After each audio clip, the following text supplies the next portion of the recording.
Fala pessoal, tudo bem com vocês? Hoje a gente vai falar de um tema muito importante, principalmente para quem já está na Austrália procurando emprego ou para quem está no Brasil aplicando para o visto, onde uma empresa patrocina a pessoa para ir para a Austrália. A gente vai falar sobre o currículo, como é que deve ser um currículo nos moldes australianos, ok? Para chamar mais atenção, para ter mais efetividade do seu currículo quando você vai aplicar para uma vaga. Mas antes de começar, primeiro deixar o meu link do Instagram aqui na descrição, ok? Então se você ainda não me seguiu, segue lá no Instagram.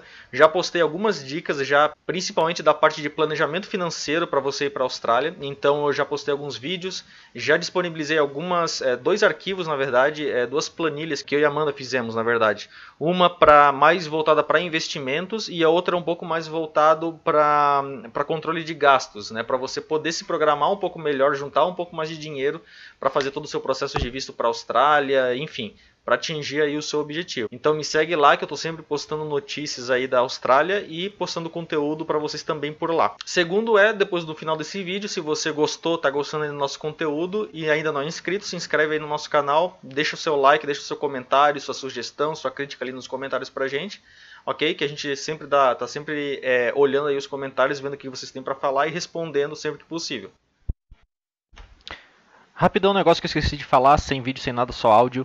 Final desse vídeo eu vou dar um exemplo prático de currículo que você pode tomar como base para fazer o seu próprio, ok? Eu vou usar o meu próprio currículo como base, mostrar aqui para vocês como é que eu fiz.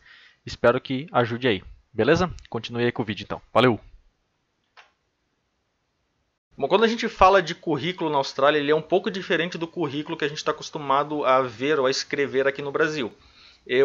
Para quem não sabe, né, eu estudei engenharia elétrica durante um ano na UniSA, University of South Australia, e eu fiz engenharia elétrica lá, e uma das matérias que eu fiz lá que não tem aqui no Brasil, ou pelo menos não tinha na faculdade que eu estudei aqui no Brasil, é a matéria de Professional Engineering. Ela sai um pouco da área técnica de engenharia e ela volta um pouco mais para a parte de comportamento, como se portar em reuniões, parte de ética, e também falava da parte de currículos, como que deve ser o seu currículo assim que você se forma, como é que você vai se expor então para um empregador, sendo que você acabou de se formar, enfim.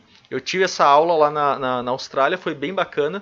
E uma das coisas que eu aprendi lá e que eu já ouvi bastante gente que mora, vários brasileiros que moram na Austrália, que já trabalham lá e que falam sobre currículo também, a principal coisa que eles falam é que o empregador australiano está muito mais interessado em saber na sua experiência profissional do que na sua experiência acadêmica ou na sua formação.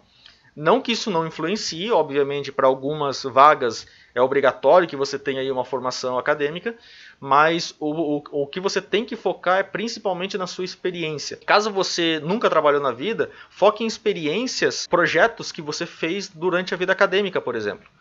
Porque eles querem saber o hands-on, no que você botou a mão na massa, o que você aprendeu, o que você foi atrás e fez, quais são os projetos que você participou, os achievements que você teve em cada uma das posições que você trabalhou, enfim. Pense você como empregador, por exemplo. Você está abrindo uma vaga para o seu departamento de engenharia para trabalhar com transformadores, por exemplo.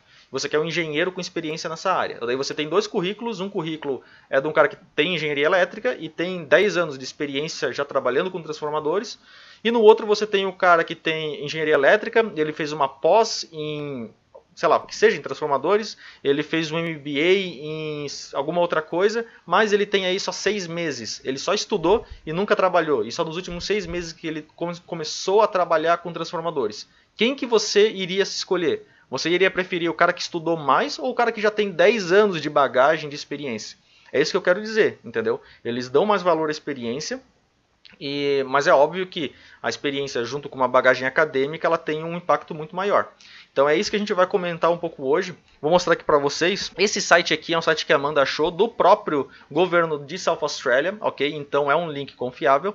E ele fala justamente os princípios e os estilos de currículo que você pode escrever, que você pode ter. E a primeira coisa que você tem que se perguntar é o que eles chamam dos 3 R's. O 1 é o revealing, ou seja, o quanto que o seu currículo revela sobre você. O segundo é recency, ou seja, o quão recentes são os fatos que você está colocando ali no currículo. Não adianta você colocar coisas que você fez há 10 anos atrás e não colocar as atividades ou as performances mais recentes. E o terceiro, e que eu diria um dos principais, é o relevance. O quão relevante é a informação que está no currículo para aquela vaga que você está aplicando.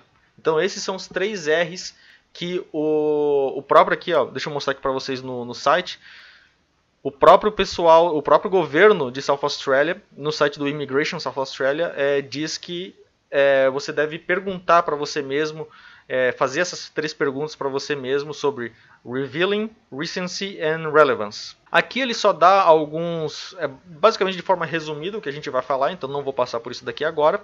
E ele já começa para os estilos de currículo, ok? O primeiro estilo de currículo é o currículo The Chronological Resume, ou currículo por ordem cronológica. Esse tipo de currículo, então, ele vai do presente indo para o passado, mostrando, dando aí um highlight nas suas experiências mais recentes e aos poucos indo para o passado. Bom, a vantagem desse tipo de currículo é que ele mostra já de forma bem clara quais são as suas experiências mais recentes e quais são esses skills e os achievements de cada uma dessas experiências. A desvantagem é que se você tiver trabalhado em várias empresas e vários cargos, isso vai ficar um pouco extenso, né? Então tem essa desvantagem. O próximo modelo é o modelo funcional, então ele deixa um pouquinho de lado essa parte da cronologia de onde você trabalhou e foca um pouco mais nos seus skills e nos seus potenciais que você tem. Então isso faz com que a empresa já tenha uma visão mais clara do que você pode oferecer para a empresa e para aquela vaga, e também do seu futuro, do que você pode,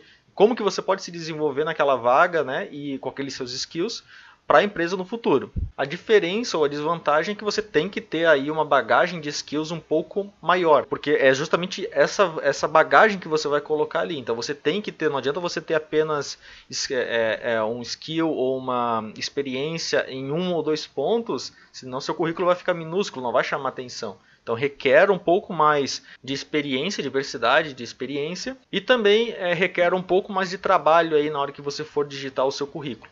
Uma coisa que eu esqueci de falar no anterior, para qual tipo de pessoa que é bom esse tipo de currículo. Então, para todos os levels, os níveis de experiência, pessoas que estão buscando trabalho numa área similar à que eles já trabalham ou trabalharam, pessoas sem grandes gaps ou lacunas, digamos assim, na sua história, no seu histórico de trabalho, e pessoas geralmente aí do ramo industrial, accounting, finanças, engenharia, etc.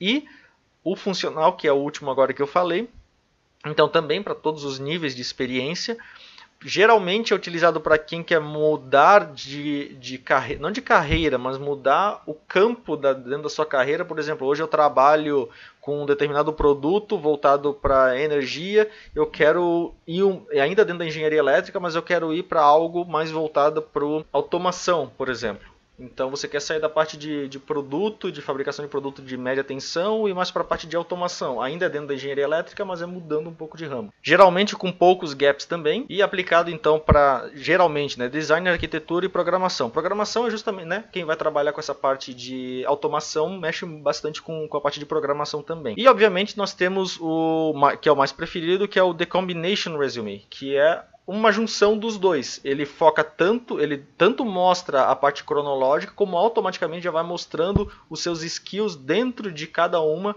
daquelas profissões, digamos assim, cronologicamente falando. Então aqui ele fala que é importante focar num sumário ou num perfil da sua carreira, um resumo basicamente da sua carreira, a descrição de todos os seus skills, tanto técnico ou hard skills quanto soft skills, que depois a gente vai dar uma conversadinha também, e um histórico um pouco mais detalhado da sua carreira profissional, com foco também nas suas responsabilidades dentro de cada uma daquela função e os seus achievements dentro de cada uma daquela função. O que você atingiu, né? Quais são as suas conquistas que você teve, que você obteve dentro daquela profissão, daquela posição. A desvantagem, obviamente, é que quando você junta os dois, ele fica um pouco longo. Então você tem que tomar cuidado para o seu resumo é bom, né? Para o seu currículo não ficar muito longo. Se não me engano aqui depois vai dizer, mas ele indica no máximo de 3 a 4 páginas de currículo, não mais que isso. E um outro modelo é o Infographic Resume, que ele usa um pouco mais de layout, cores, design, gráficos, algo que chama mais atenção, é mais impactante visualmente, tem menos texto. E a desvantagem é que ele não é tão popular como ele costumava ser. E tem muitos sites onde você faz o upload do seu PDF e uma inteligência artificial lê aquele PDF e já puxa as informações para o seu próprio sistema. É como se ele extraísse as informações do PDF. Isso não acontece para esse tipo de currículo. Tá? Então, não é um currículo muito utilizado hoje em dia. Não recomendaria utilizar esse tipo de currículo. O Profile Resume, então, ele coloca uma lista de todos os seus skills, experiências, objetivos, o que você fez. Ele é mais ou menos como se fosse o Combined Resume, mas ele é mais utilizado quando você tem uma ampla... um amplo histórico, né, de experiência, e geralmente quando você direciona ele um pouco mais para aquela vaga que você vai aplicar. E o Tailored Resume, ele é basicamente um Profile Resume, só que ele é totalmente voltado para aquela vaga. Geralmente eu costumo usar o Tailored Resume, ou seja, eu mostro a minha experiência profissional, eu mostro os meus skills, etc. Mas eu tento deixar isso de uma forma mais direcionada para aquela vaga que eu estou aplicando. Ou seja, se eu sou engenheiro eletricista, né? Se eu vou aplicar para uma vaga para engenheiro eletricista na parte de Project Management, por exemplo, eu vou formatar o meu currículo de forma que eu deixe mais exposto todas as minhas experiências e meus achievements que estão relacionados a Project Management e não tanto aos testes, a minha experiência de teste, minha experiência de desenvolvimento de produto, por exemplo. O que isso traz? A vantagem é que o seu currículo ele fica muito mais específico e atrativo para aquela vaga. E a desvantagem, obviamente, é que você vai demorar um tempo para cada vaga, digamos assim, que você aplicar. Você vai ter que abrir o seu currículo, salvar uma cópia, editar, digitar, mudar algumas coisas, às vezes mudar o currículo inteiro, dá bastante trabalho. Mas é o que é mais eficiente, porque você direciona muito mais o currículo para aquela vaga, chama muito mais a atenção do empregador. E aqui embaixo, eu esqueci de falar, eu vou deixar esse link aqui na descrição, então você pode acessar o link, acessar esse PDF aqui. Eu não vou passar por todos esses pontos aqui, que é algumas dicas na escrita, alguns princípios de escrita de currículo. Algumas delas são bem básicas, né? Toma cuidado com o tamanho de fonte, não usar fonte muito grande nem muito pequena. Usar sempre o mesmo padrão, não usar um tipo de escrita ou de fonte num parágrafo, outro tipo de fonte no outro. Saber diferenciar, né, quando você vai falar dos soft skills, ter um título para soft skills. Quando for falar de hard skill, ter um título para hard skills. Ou algo que destaque e diferencie um do outro para não ficar nada misturado. A mesma coisa entre experiência profissional e experiência acadêmica, por exemplo. Ter isso bem dividido dentro do seu currículo, né? Então, esse tipo de coisa. A parte de formatação, né, bordas, usar quando você vai colocar vários indicadores, digamos assim, usar bullet points, usar traços, algo que organize melhor o seu currículo. A parte de comprimento, né, de extensão, né, de tamanho do seu currículo, né, ele fala aqui que o ideal seria de 3 a 4 páginas, ok? Obviamente, se você está ingressando agora, talvez você vai ter 1, 2 páginas, mas se você tem um histórico muito grande, tenta resumir isso em 3 ou 4 páginas ou colocar as experiências mais relevantes para aquela profissão que você está, ou para aquela posição que você está aplicando. Bom, então aqui está o meu currículo, ok? Esse é o mais atualizado que eu tenho. Eu tirei algumas informações que não são relevantes. E como vocês podem ver, não tem nada de frufru, digamos assim, sabe? Um títulozinho, um cabeçalhozinho, uma borda, cor, nem nada. Claro, né, essa cor aqui é amarela justamente para tirar a informação irrelevante para esse vídeo, né? Eu não deixo ele amarelo assim. Mas não tem foto, não tem nada disso, né? Começa com o seu nome, seu e-mail e o seu contato telefônico, ok? Primeira coisa que vem aqui, ó, é justamente o que vai chamar a atenção. São os teus principais skills, as principais experiências que você tem. E que isso daqui é o que pode mudar quando você aplica para uma vaga ou para outra. Isso daqui você vai colocando algumas coisas que são mais relevantes para uma vaga, tirando o que são menos, ou se você for aplicar para outra vaga, né, coloca outras informações, tira algumas, enfim. Isso daqui é o que muda bastante e é o que vai chamar mais atenção do empregador quando ele vê o seu currículo. Em bullet points, né, separando certinho, o cara sabe aonde que está começando um tópico, aonde que está começando o outro. A próxima coisa que vem é justamente a experiência profissional, ok? Então tem aqui a empresa onde eu trabalho atualmente, qual é o cargo, o que eu faço e alguns achievements. Isso é muito importante, é algo que eles gostam de ver. O que você fez nesse cargo para a empresa, né? O que você trouxe de bom para a empresa enquanto você estava trabalhando nesse cargo. E isso você faz para todos os outros cargos aqui que você trabalhou, caso tenha algum achievement relevante, né? Então eu coloquei aqui eu trabalhei também como estagiário lá na Austrália, na Redarc. Então você coloca depois a sua experiência profissional. Uma coisa importante, datas, coloca apenas mês e ano, não precisa colocar dia. Cara, ninguém está interessado se você começou a trabalhar dia 10, dia 15, dia 20. Eles querem saber, eu comecei em janeiro, em fevereiro, foi no começo, foi no meio, final do ano. Enfim, coloque apenas o mês que você entrou, o mês e o ano que você entrou, o mês e o ano que você saiu. Não precisa colocar dia, desculpe. Então, né, continuando. Eu sempre trabalhei na Schneider, né, então desde 2008 que eu trabalho na Schneider. Você coloca toda a sua experiência profissional, todos os cargos que você teve, o que você fez e alguns achievements que você teve, ok? Depois você pula para a educação. Lembra que eu falei, primeiro vem a sua experiência, depois vem a sua educação. O que você trabalhou e depois o que você estudou. Na parte de educação, né, eu tenho aqui o que eu fiz, aonde e qual foi a data. Né? Então, Universidade Regional de Blumenau, o que eu fiz, Bachelor of Engineering, Electrical Engineering, a data e... peraí, um negócio que eu esqueci que é importante. Aqui, o pessoal vai ver assim, porra, ele estudou de 2009 a 2017. Caramba, o cara demorou quase 10 anos para se formar. O porquê que ele demorou tanto tempo para se formar? Você coloca uma nota aqui embaixo. Temporariamente deferiu seus estudos em 2015 por causa de um intercâmbio de estudo na Austrália. A mesma coisa aqui na parte de experiência profissional. O cara vai ver aqui, ele trabalha desde janeiro de 2008 na Schneider, né?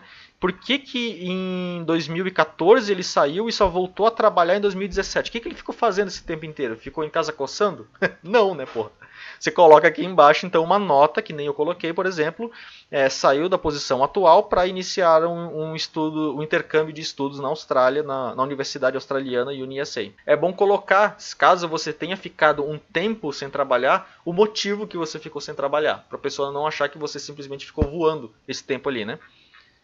Depois de educação, então, vem os seus softs e os hard skills. Aqui eu coloquei de forma de tabela. Você pode colocar em bullet points também, da forma que quiser. Soft skills. O que é a diferença de soft skills e hard skills? Basicamente são coisas que você pode e não pode mensurar. Soft skill é algo que não tem como você mensurar. Por exemplo, solução de problemas, comunicativo, organizado e colaborativo, são coisas, experiências ou características suas que você tem no seu dia a dia que você não adquiriu com um curso, com alguma coisa. É simplesmente a sua forma de trabalhar, a sua forma de agir. Já o hard skills são coisas que você pode mensurar e mostrar. Por exemplo, fluência em português e inglês. Eu posso provar que eu sou fluente em inglês falando inglês. Experiência no SAP. Talvez você trabalhe com SAP também, experiência em SQL, Tableau, tudo isso daqui eu posso mostrar para a empresa, eu realmente sei trabalhar com isso daqui. Está aqui um trabalho que eu fiz no Tableau, um trabalho que eu fiz no Google Data Studio, um projeto que eu fiz em AutoCAD. Então, hard skills são coisas que você pode mostrar para o cara que você realmente sabe, e os soft skills são coisas inerentes a você, coisas que estão no seu jeito de trabalhar, no seu jeito de ser. E aqui embaixo eu coloquei também o meu perfil do LinkedIn. É muito importante você também colocar o seu perfil do LinkedIn ou qualquer outro perfil profissional que você tenha. Se você tiver uma página do Instagram profissional, beleza, né? Caso contrário, coloque apenas o do LinkedIn, ok? Então pode ver, cara, aqui esse meu currículo são 3 páginas, ok? São 3? São 3 páginas, sem muito frufru. Essa formatação aqui fui eu que coloquei, não é algo que é exigido, ok? Então não existe uma formatação padrão para a Austrália. Existem você pode achar na internet diversos templates que você pode fazer. Eu não recomendo usar template. Eu recomendo que você vá lá e faça o seu próprio currículo, coloque as suas próprias informações do jeito que você quer. Isso vai te facilitar na hora que você tiver que mudar o seu currículo para uma vaga ou para outra. Beleza, jovens? Então é isso. Obrigado por assistir esse vídeo. Se vocês gostaram do conteúdo e gostam do nosso conteúdo e ainda não é inscrito, não se esqueça de inscrever para ajudar a gente aí e a divulgar também o nosso trabalho. A gente está fazendo isso com o simples intuito de ajudar todo mundo do mesmo jeito que nós fomos ajudados por várias outras pessoas. Está querendo passar isso para frente para vocês, ok? Então, tenha uma boa semana a todos e a gente se vê no próximo vídeo. Valeu, um abraço.